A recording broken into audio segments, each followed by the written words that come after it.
Mapagpalang araw sa inyong lahat, mga ka-Filipino.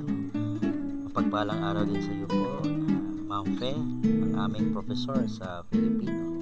Ako nga pala si Ginoong Alvarez at ito po ang aking vlog.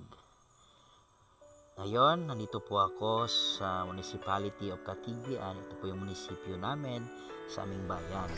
At bubuksan po natin sa paglalakbay dito sa aming lungsod. Yan. Galing sa Tagbilaran, 40 kilometers or isang oras na babiyahe papunta sa amin. May palayan sa amin, tapos yan yung pag-aani ng palay. After 3 months po, makakaani na po kayo.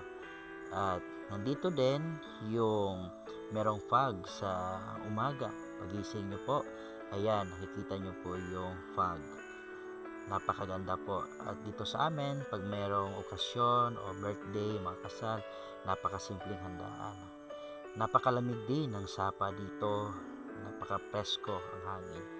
At nagbubungkal din ako sa aming konting lupa bilang isang tinante.